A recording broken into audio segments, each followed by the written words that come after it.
What I found for a lot of them is the fight or the struggle or the biggest issue in their lives was to feel part of the community, to feel included in their church and in their Christian community.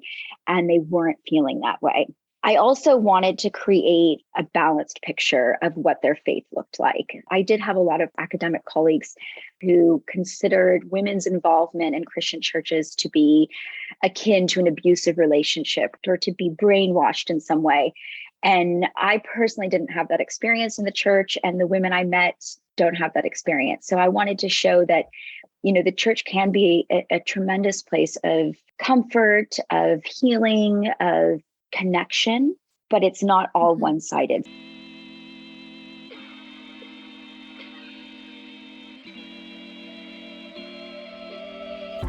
Hey friends, welcome back to the podcast with me, Jonathan Puddle, and my co-host Trifina Perumala-Gagnon. Our guest on today's show is sociologist and author Dr. Katie Gaddini, and we talk today all about the factors forcing single evangelical women out of the church. Katie's major research project is available now to read in her book, The Struggle to Stay: Why Single Evangelical Women Are Leaving the Church. And so rather than a focus on faith deconstruction that we have been talking about a lot here, we talked in this interview about the kind of cultural norms, the powerful ideas that have developed within evangelicalism that alienate people and cause them to question whether church is a place for them. We discuss the ideal Christian woman idea, how similar concepts and ideas have developed, touching on sexuality, purity culture, race, social standing, affluence, wealth, and a bunch of the different things that end up contributing to a place where single women, especially in their 30s, don't feel like they're included in the life of the church. If you are a woman, if you're a pastor, if you care about the state of the church, there is something in this interview for you. I commend this to you. I think everybody will be able to take something interesting away from this discussion. So check the show notes at the end for details on Katie and where to get her book, but let's get right into it. Well, I'm thrilled to welcome to the show today Dr. Katie Gaddini.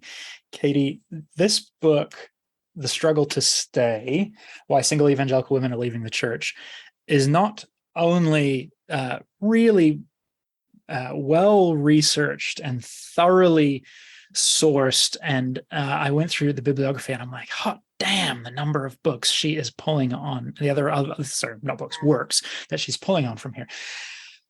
So that's all absolutely great. But, also your prose is beautiful. You are a really evocative writer while presenting hard-hitting, well-researched details. So I'm in awe, and I'm very thankful, and it's a great honor and pleasure to have you here. Thanks, Jonathan. And thanks, Trifina. It's great to be here with you both. And I'm excited to discuss the book with you and hear your thoughts. We're so glad you're here. And Jonathan is not lying about how lovely your writing is. So I crammed the book this morning, just to be honest. I had kids throwing up last night and I was like, okay, I'm going to skim it and I'm going to just get it done. I was telling Jonathan, I opened the preface, the preface, and I couldn't put it down. I'm like, your writing is so good and engaging. I had to actually read every word. So thank you. Because I know that takes a lot of effort just to make it flow as well as it did. It was a fun read, and what shouldn't have been a fun read. Good. I'm glad. And I really wrote it in that way on purpose so that it would be enjoyable or accessible, maybe is a better word, for women in the church who needed this book. Yeah. I'm not being a woman, but being a reader, I think you nailed that. We just, even in the last few episodes, we've been talking deconstruction, we've been talking wrestling with your faith. I mean, that's been big parts of Trifina and I's own journeys individually. My wife and I went through deconstruction 15 years ago, but that's not strictly your topic here. And you're kind of coming at it from another angle, which I found was really, really worthwhile. It's like this sociological look at kind of like the toxicity factors, if I can use that language, that are causing harm to women in the church some like causing some of them to leave, causing like some to stay, but us remaining in harm, and especially for women of color or for women who are not upper middle class or comfortably middle class, and not. I think one of the things too that really touched me as someone who has a very complex relationship with the church is you were very generous and kind to the reality of community and church as a positive influencer. So I'd love to hear kind of from the outset, why this topic, why this approach to it? How did this happen? I wanted to look at originally women's approach to sexuality within the church. So I myself grew up in American evangelicalism, US American evangelicalism, and was part of purity culture, which was a huge part of the 80s, 90s, early 2000s. So when I moved to England and was doing my PhD, I wanted to know how had that purity culture translated or moved across the pond. So I set out to kind of investigate that and sexuality, especially for women that were in their 30s, who were still single, unmarried, who were not necessarily receiving the lessons that we received as teens or in our early 20s around sexuality. And then what I found is that sexuality was a big topic for some women, but not for everyone. And there were other issues that were more important to them. So I had to shift my research agenda, so to speak, to be more inclusive and more open to what were important to these women. And what I found for a lot of them is the fight or the struggle or the biggest issue in their lives was to feel part of the community, to feel included in their church and in their Christian community, and they weren't feeling that way.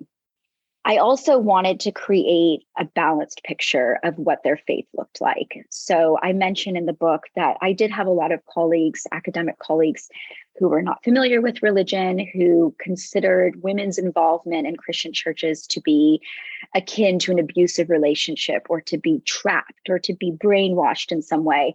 And I personally didn't have that experience in the church, and the women I met don't have that experience. So I wanted to show that the church can be a tremendous place of comfort, of healing, of connection, but it's not all one-sided. So I tried as much as possible to show that balanced perspective, because that also gives us an answer as to why women would stay in such a space that doesn't allow us to resort to the brainwash argument. Yeah, that's a great point. I've been having this conversation with a few people now, and they're often saying, but there was this good part and this, this other part, but and we had Jonathan Martin on the show recently, and he said the same thing. It'd be so much easier for us if it was 100% toxic. Yeah. But it's not for any of us. Like hardly anything is. Yeah. It's what makes it so much more difficult and confusing to parse out and ultimately to leave. Yeah. Whatever that happens to be, the relationship, the community, a friend, living in a particular geographic area. Can I ask, what interested you personally? Like, what brought Katie to this? So I myself have, grew up in the church. My dad was a pastor. I have a family of pastors, of uncles and aunts who are pastors. And then I had my own experience in my 20s of questioning things and just feeling, not questioning God, not questioning scripture, but questioning church culture and feeling like I don't fit with this. And some of these rules or things I've been told don't make sense to me anymore.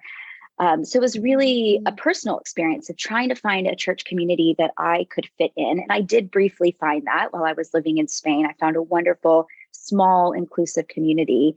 And then when I moved to the UK, I tried to find that again, and I just couldn't. And I went to so many churches and so many different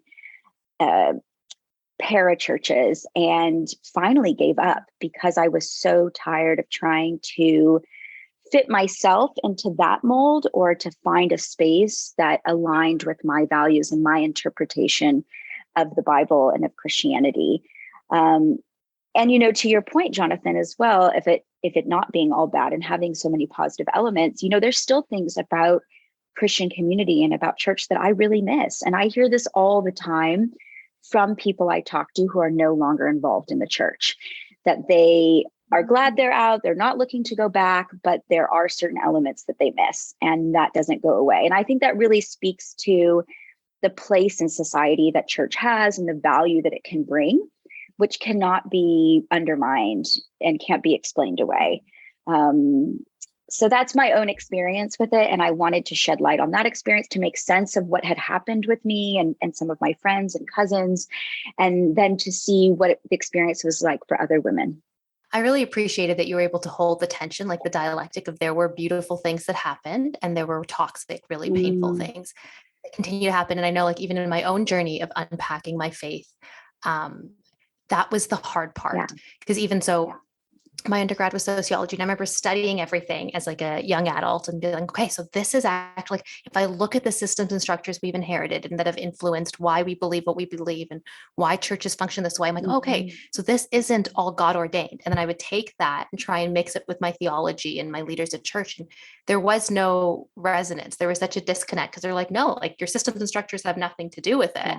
This is how God has ordained for structures to be, whether it be women in leadership or people that are part of the LGBTQ plus community or whatever that is.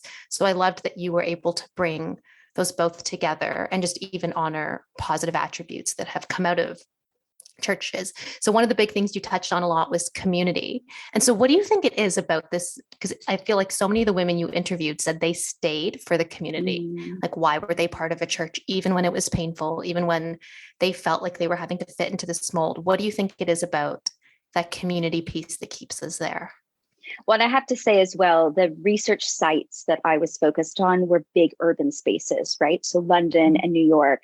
So you'll be able to speak much better about community in a less urban metropolitan space. But from what I saw, these are big cities. These are people in their 20s and 30s, which is a really big transitional time. For a lot of people, it's post-university. If you go to university, it's finding a job, it's establishing a career, it's possibly finding a partner, maybe having children. There's a lot of flux and uncertainty in this period, and it can be quite lonely, especially if you're new to a city. It's hard to connect with people. And the church provides a really nice container and a nice space to connect with other people, and not just to connect with people, but in a very intimate and close way. And, you can meet people through exercise classes or through work or through volunteer activities, but it doesn't have the intimacy that the church community brings. And there's various reasons for that. If you think about sharing in prayer, praying for one another, confessing to one another, accountability groups, or even the intimacy and emotion involved in worship services, especially if they're charismatic. All of those are intimacy building projects. And that's going to foster these closer relationships with other people. And I think fundamentally as humans, we want that closeness with people. And especially if you're in a transitional space in life and you're in a big city, that need is greater and it's even harder to find. Yeah, that's so real. We lived in my wife and I moved to Finland for 6 years when we were first married, and for her to do her master's. And, we slipped into this completely different culture, and we left church, and it was this really healing and therapeutic time in our life. Then we moved back to Toronto, and it was like the biggest culture shock. And I especially felt lonely. And I'd never felt lonely in Toronto. I'd grown up a good chunk of my life in Toronto. It was home. Yeah.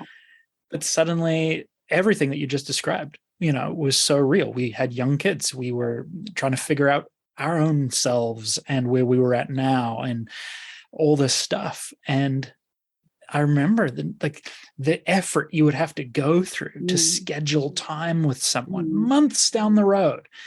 I remember we once had asked some friends, would you be interested in putting something on the calendar like every Friday? And this kind of look of confused horror passing over their eyes before they were able to catch it was like, it gutted me. Yeah. And so like you kind of said about church, like you get tired of pushing, you get tired of asking, of trying.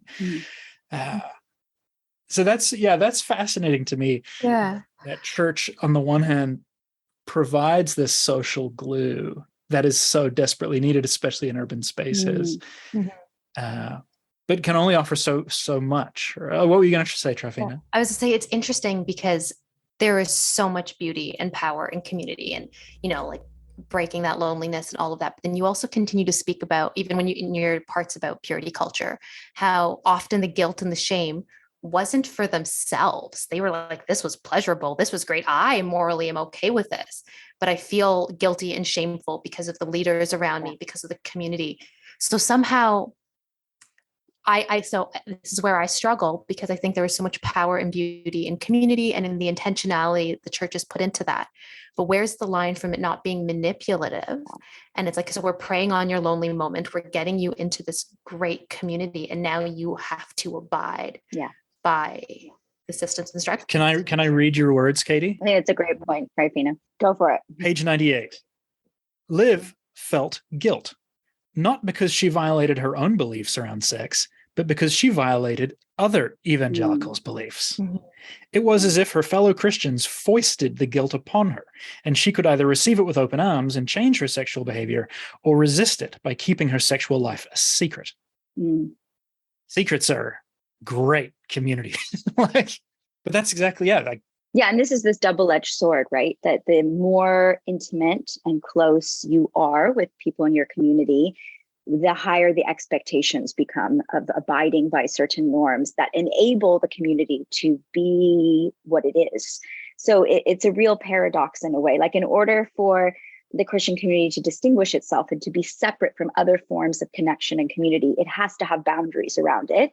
But the boundaries that are often erected are the ones that are limiting, constraining, constricting, hurtful to people inside it. So how do we have that, the benefits of community, without some of the toxic elements? Mm-hmm. Yeah, which comes into the accountability, right? Where you also talked about, at its best, accountability can help us remain true to our own goals. Yeah.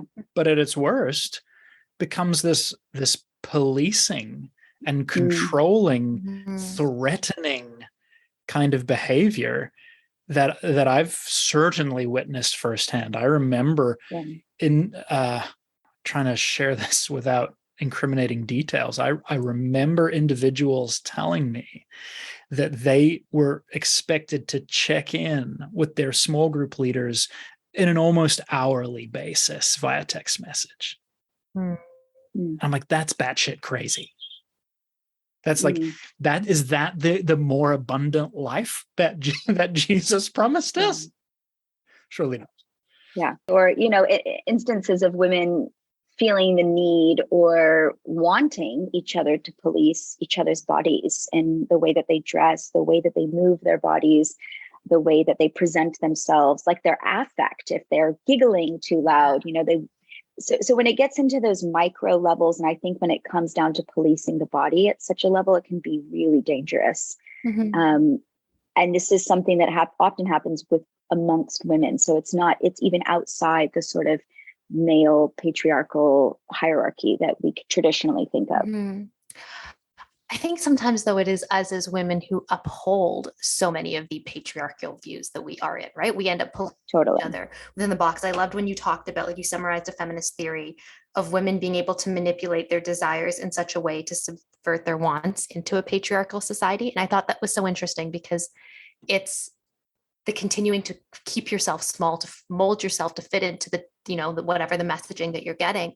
And so even when you speak about accountability, Jonathan, your story, or Katie, I like my struggle comes with what we're teaching women and men about who they are. Like, what I thought was so fascinating about your book was and this is not like a critique on your book, but I think it's just interesting about our faith. Our faith is there's so little about Jesus, right? Because in my life, Jesus is the freedom. Jesus is love. Jesus is the part that brings peace.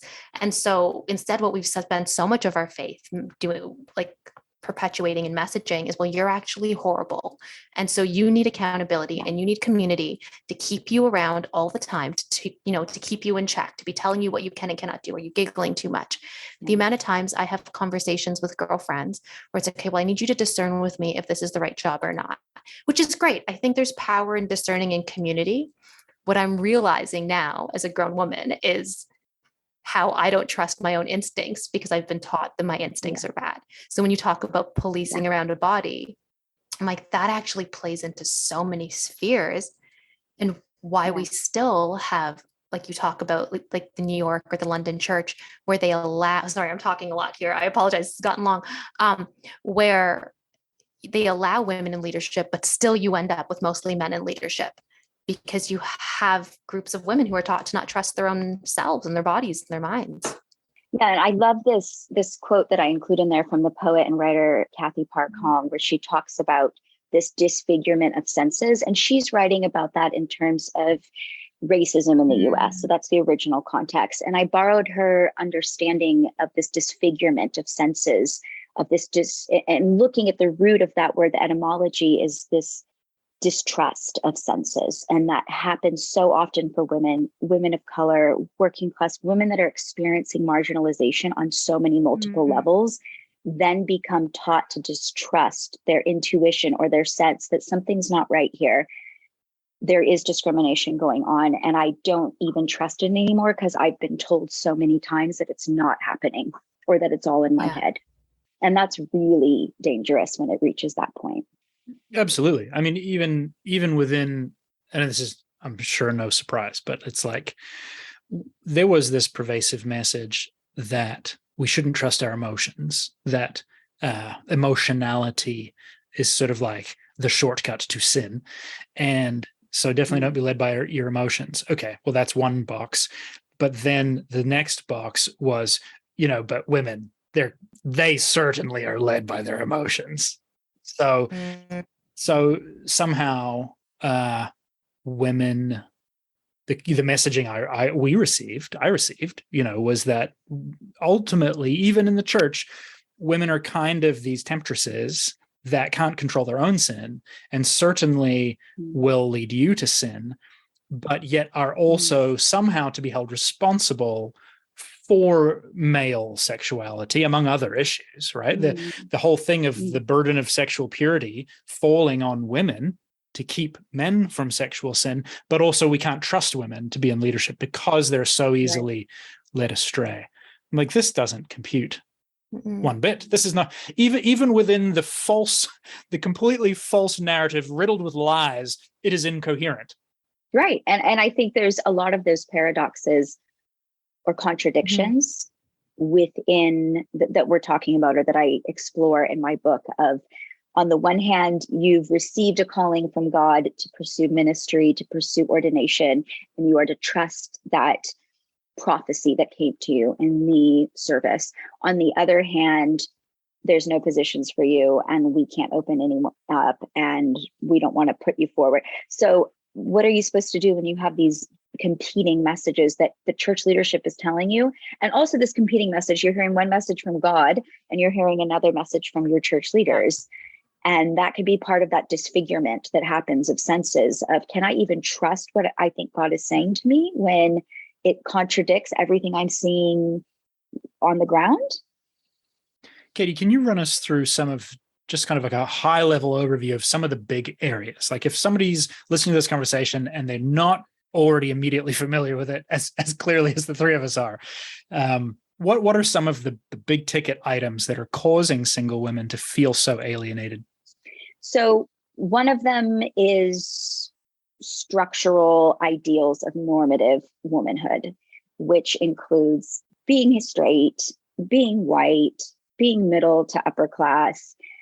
And so that's on a very structural level. Like if you're already not fitting in those boxes just by the way you've been born, then you're already going to be on a back foot in a marginalized place. And then there's the sort of interior element. So if your personality is one that is ambitious, that's considered feisty, or a word that's often used as intimidating, then that's going to also create marginalization.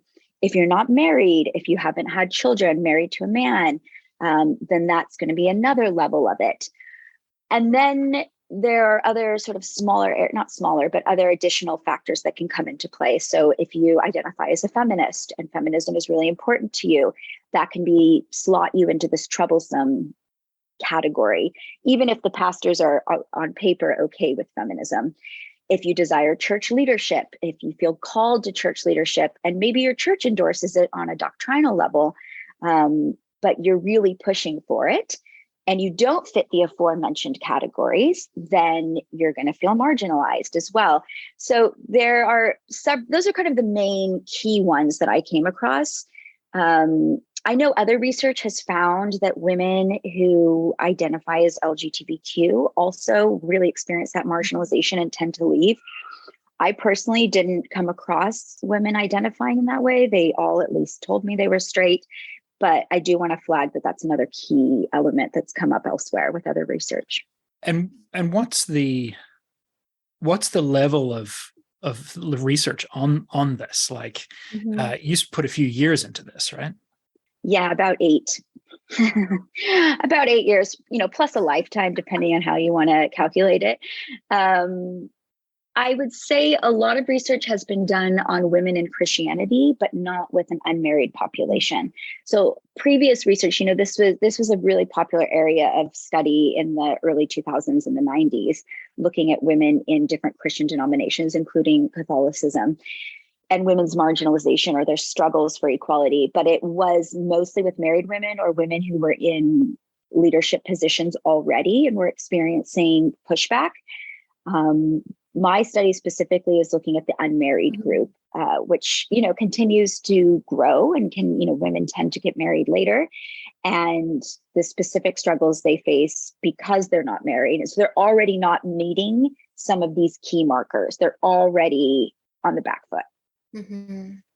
I thought it was so interesting when you even called out so many different social media influencers, and you kind of listed, so what does that look like? Because it's not just like you had said, even about the London church. It wasn't that they were up at the front talking about women not being in leadership or, purity culture, sexual roles and all of that.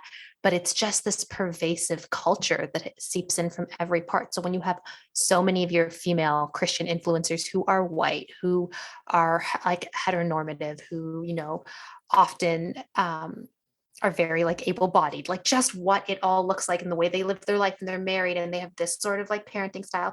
It's just very interesting how the messaging runs deep on so many levels. Absolutely. And I use the term the ideal woman because it comes across in so many insidious forms. I originally started this project by looking at books that were geared towards Christian women.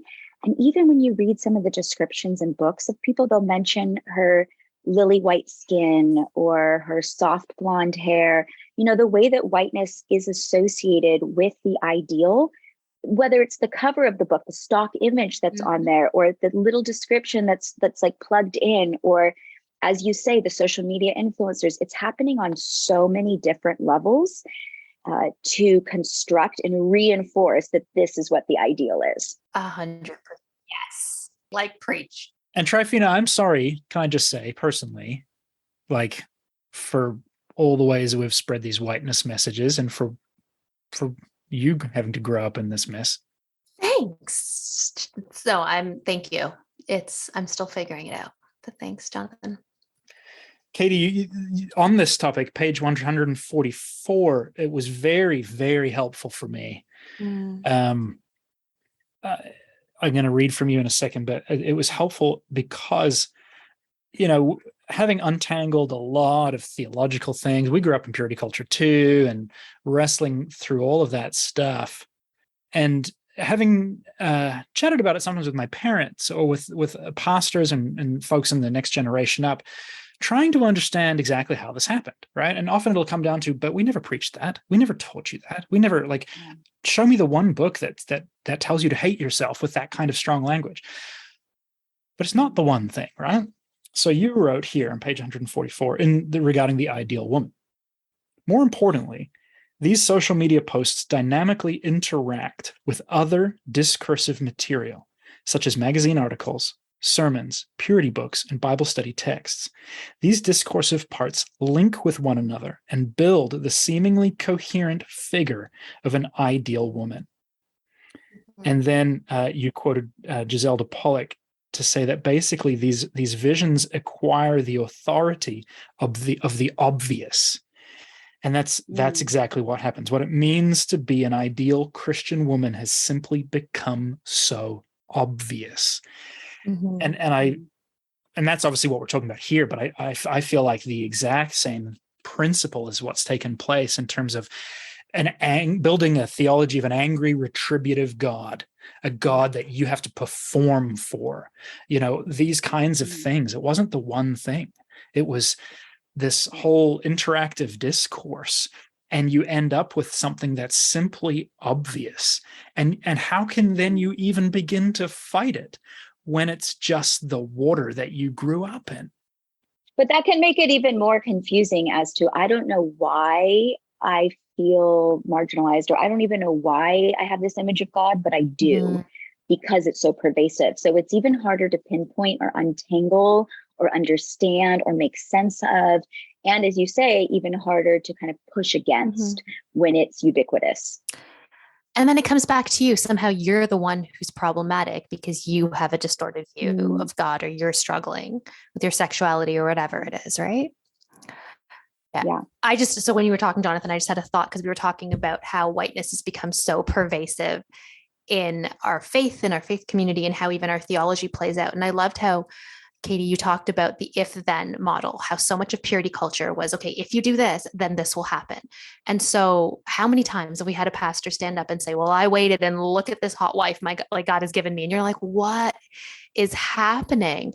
But just even this, it had to be very linear. If you do this, like 1 + 2 will equal 3. And I feel like we came out of the Industrial Revolution, or the scientific revolution, with this we need to be very linear in our thinking. And I think, in my understanding, it's been a very white male way of thinking, right? I think of how many leadership podcasts are don't come into my office with a problem unless you already have 3 solutions in your mind. Don't come and just talk about it. We're not going to shoot the shit. But if I think of, Indian culture, or even ancient Greece, you sort of think of the agora, where, all the philosophers sat around and talked. They just talked. There wasn't an end point in mind. There wasn't a linear thought.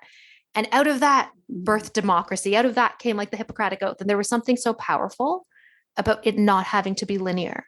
But I think we have made our faith so linear, and we have taken the gravity out of it and trivialized it and made it what? Yeah, I think that's an excellent point. I think it shows how religion is so dependent and malleable depending on the culture in which it is springing up, and how what you describe of the if-then, or the solution-focused, or the meritocracy-focused version of Christianity is very much aligned with Western white capitalist society, and follows that logic very much so, which doesn't need to be there because it's not inherently there. It's a product of the culture that it's interacting with. I agree, which again, we're so affected by the systems and structures around us, right? In our faith. Okay, so I have a question then, because you talk a lot about reconstructing and how, or so many of these women are raised in these environments where this is the messaging. And so you talked about how somebody had to leave because they were just tired, or they had to reconstruct it for their own selves. So this might be too personal. How have you reconstructed for yourself? What does that look like? Because I would imagine it's an ongoing process. Yeah, it is an ongoing process. And even in the course of doing this research, I went through many different phases of, I want to burn down the whole institution and I want to really destroy it. And I'm angry, to I miss it and I want to re-engage with it in some way, but I don't know how. And now I can honestly say I'm at a place of peace where I don't operate on either extreme.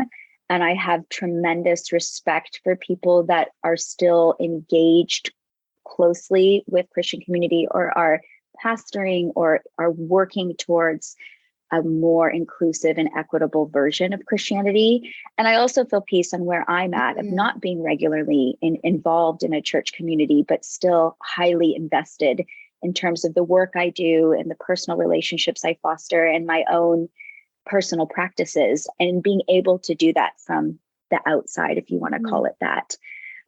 So I'd say, over the last 9 years of doing this project altogether, it's been a tremendously transformative time for me. And I've come out the other side to a place of real peace and contentment. I love that. I'm so grateful that you can walk in peace in where you're at right now. That's really beautiful.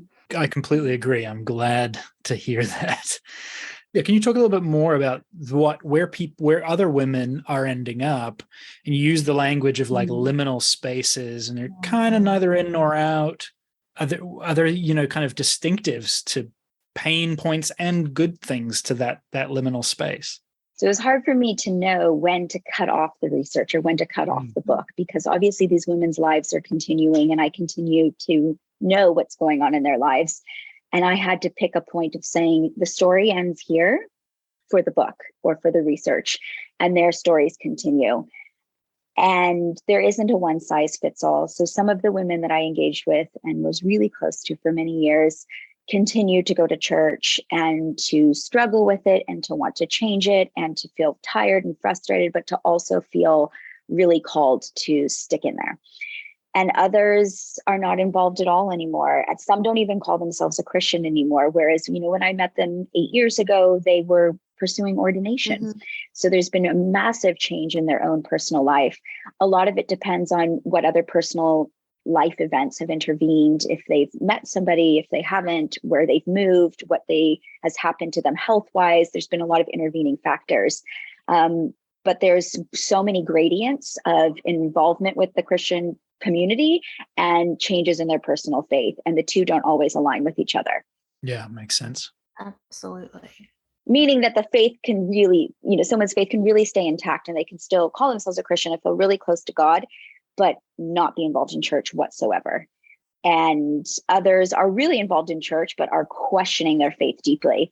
So there isn't always a alignment between the two, which I'm sure you know. Definitely. I'd love to actually dig a little deeper onto this here. My wife and I left church for 10 years. Today we are pastors in a small, messy little thing, and it's wonderful and hard and all the things. And I was on at church on Sunday, and I was in a bad place. Just my mental health's been all over the map, and our foster daughter has been keeping us up late. And I was in church on Sunday, and I just had this sense that I was being carried up to the altar, and I couldn't bring myself there. And I thought, I'm like, I feel like the guy whose friends are pulling off the tiles of the roof to lower him through the roof to meet with Jesus because he can't get there himself. And I thought to myself, if church is not a place that's safe, or a place where either you're learning to love or you're being lovingly carried up to the altar that you don't have strength to get to yourself, then get out. Like, I have no business encouraging anyone to find a church that's not, like that. And I think the other aspect of that is perhaps actual, like, fostering divine encounter. And you quote quite a few of your sources kind of saying the same thing, that it's God that I'm drawn to, and God is here, and the church is kind of this other thing. But you don't really explore that mystical aspect at all in the book. Is there a reason for that, or do you have thoughts? This is something I really struggled with. And I was at an academic conference last week, and the question came up. We were all sociologists of religion, and the question came up, which was basically like, what do you do with God in your research? How do you make sense of it? Of him, her, it, them? How do you deal with the mystical elements that present itself when you're studying religion? Because it comes up all the time. And as scholars, we're often trained to let's make sense of it. Let's analyze it. What's going on psychologically for them?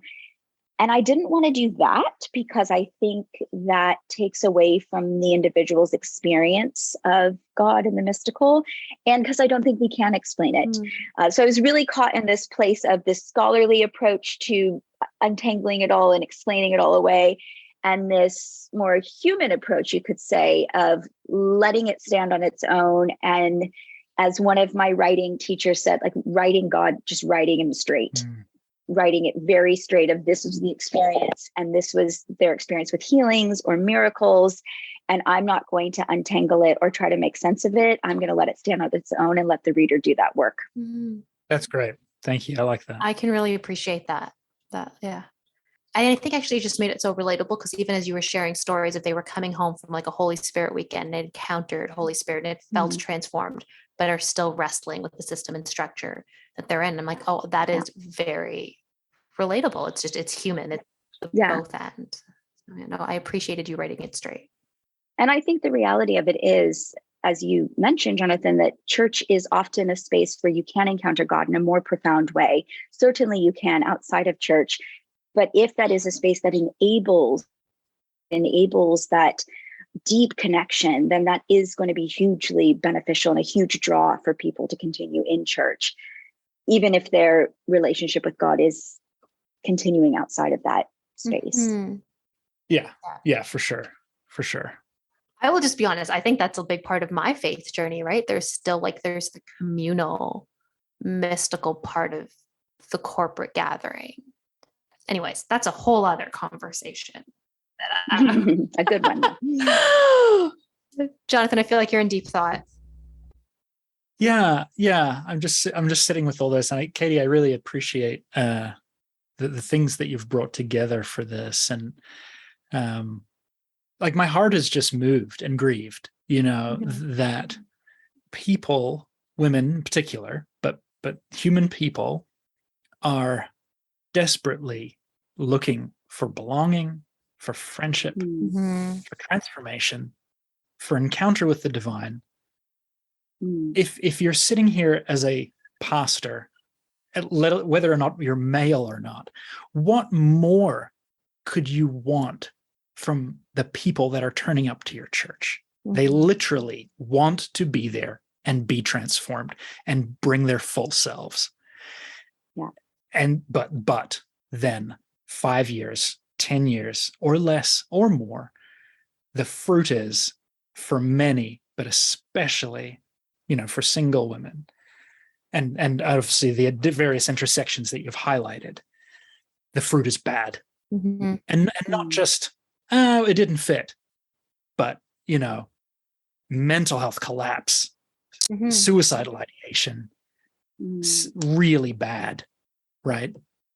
We've been touching on this with, I don't know if you've crossed paths with Bridget Eileen Rivera and some of her work on what it means to be LGBTQ in the church.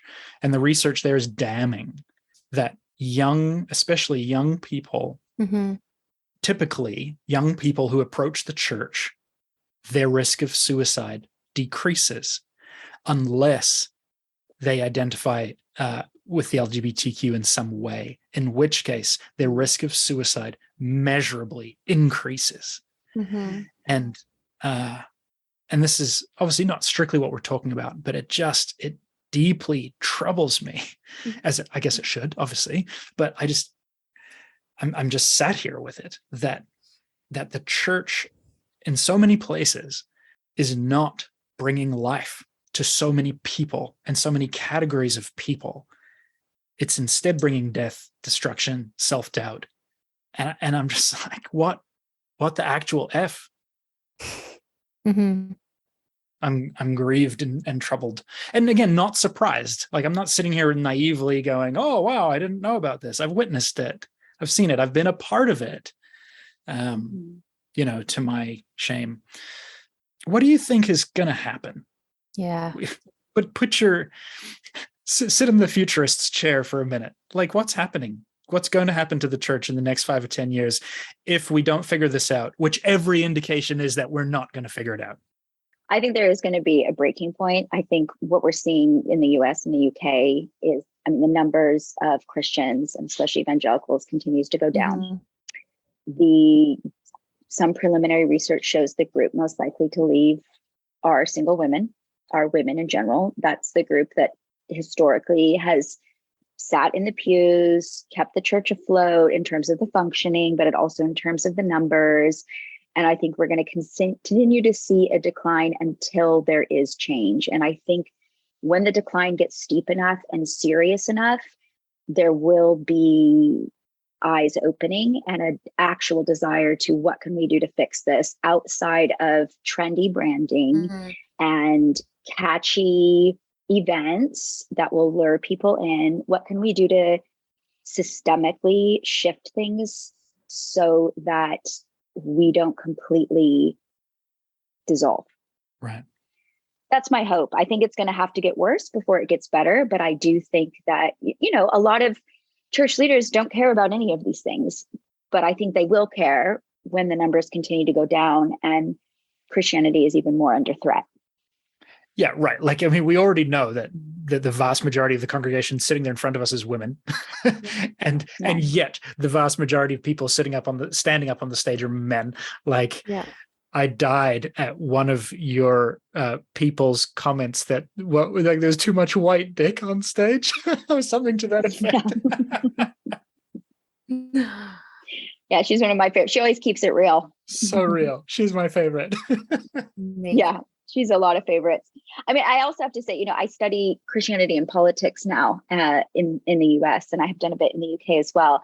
And I think the influence of right and far right politics on Christianity is going to also put so much pressure on the faith and is also going to bring its own sort of splintering effect that will encourage a breaking point as well and encourage a systemic shift as well. So I think it's going to come from multiple angles. Yeah, for sure. Yeah. To the woman who is listening, who has kind of been on the fence and feels like there's been a lot of pain, a lot of hurt, but it's everything she knows. But there's something twigging in her as she's listening to this. What would you say? I'd say you're not alone. I wrote this book for you. That was, you used to do all these writing workshops, and it's like, who's your ideal reader? My ideal reader is that woman who is involved in the church, who feels like they're the only one experiencing these things, that's questioning things. And my hope is to show them that they're not the only one who is feeling that way. I think that's beautiful, because there was a lot of us who are bone dead, tired. And and I think you talked about the power of people. So many people just want to be known. And so to know you're not alone and your experience is not isolated. That's the community right there. That is powerful. So thank you. So I don't know if it's public, but you had told us that you are pregnant. And what does that look like for you then, now preparing to embark on this journey of motherhood? I'm not sure if you already have a child or children in your life. So that is a whole new space. And then, so what, because we talked about how so much of our messaging was not just stuff that was said, but like stuff that we picked up through osmosis. So I'm just curious, not to put pressure on you, not to make you think of something you haven't, but is there stuff that you have thought through of what you want to impart to this child, male or female? I want them to have a expansive understanding of God. I think the understanding of God in the spiritual realm that I grew up with was very narrow, unnecessarily so. And I want to bring expansiveness into their life, to understand that God takes different forms, can be encountered in different ways, comes through in different ways, and to have that sort of curiosity and openness that I didn't have. Well, thank you. One, that is beautiful. I think that is so powerful to build that platform for children to learn from and to grow and to develop on their own. And two, I think that's what you did for us, and in the way that you wrote this book and the way you allowed your curiosity to guide you, and just even the way you shifted your questions to make it more inclusive to what was coming up. So thank you. I know in my own heart reading it, I was just, I told you earlier, I was raging, but also I was just, it was very empowering to see it all written down and laid out in the way you did. So thank you for spending time with us, for spending the last 8 years putting this together and just sharing your life with all of us. You're very welcome. I'm glad it resonated with you. And one thing I asked a cousin that I'm very close with, who grew up in a similar background, when I started writing the book, what would you want me to write about? And she said, I want to outsource my experience to you and you to make sense of it for me. I want you to write it down for me and explain it to me, what has happened the last 25 years, because I cannot really make sense of it. So I thought that was a really helpful charge to be given. To untangle not just her experience, but obviously hers was very similar to many of the women I met, and try to explicate it in a way that at least presents a story of what's gone on. No, it's beautiful. And I think even in the preface, you talked about how writing this is your journey of rest. And so was it cathartic for you? Did you feel like you were able to make sense of your story and hers? Absolutely. Absolutely. I think it's, there's a real sense of peace that comes when you, for me, when I'm able to write, but when I'm also able to make sense of something that doesn't just feel these contradictions and these confusing messages, but that actually puts them on paper and doesn't resolve the tension or doesn't resolve the contradiction, but at least has it written out. That I feel like is just So an real. example of how to live. So thank you. It's so good. Just doing my best. We're grateful. All right. Katie, what's your next project? So about 2 years ago, right before the 2020 presidential election in the US, I started a project looking at evangelicals and Trump supporters. Are they out there? This was another puzzle for me, though. You know, why would Christians vote for Trump? Why would Christian women vote for Trump when he seemingly, to some view, goes against a lot of Christian values and a lot of women in general? So that sort of question, paradox, contradiction has been driving this research on. So I've finished 2 years. I have another 3 years on the project. I'm actually shifting my focus now just to look at women who are evangelical white women who support right-wing politics. I am Fascinating. very fascinated to watch for that. There was a large I have an infographic I just got back from the designer that's like 3 pages, summarizes the last 2 years. I can send it to you if you want, so you can see kind of some hot takes from what I found so far. Brilliant. Yeah. Awesome. Katie, thank you so much. Friends, Dr. Katie Gaddini, I'll post links in the show notes, obviously, and more details to come. But thank you for sharing your time with us today. Thank you both. Friends, go check the show notes for links to her book, The Struggle to Stay, Why Single Evangelical Women Are Leaving the Church. That infographic that she mentioned is also in the post at jonathanpuddle.com. You'll find links to Katie's website, katiegaddini.com. You'll also find her on Instagram and elsewhere as Dr. Katie Gaddini. Friends, last month I mentioned that I'd lost a number of patrons and that my book sales were down. Just as these economic conditions are impacting other folks, they've been impacting my supporters, which obviously impacts me and my ability to support my family. I asked if you were in a position to support me, that you might consider that. Friends, I've been overwhelmed by the support. I want to give just a shout out to David, Jemina, Brad, Jody, Sophie, Mads, Christine, Nancy, Mark, Tanya, Andrew, and Molly, who have all come on as patrons in the last month, whether supporting monthly or annually. Friends, that support means so much to me. It would really be helpful to have another 10 or so patrons, whether you're giving $3 a month or $15 a month, whatever you're able to give really goes a long way to supporting me in this work.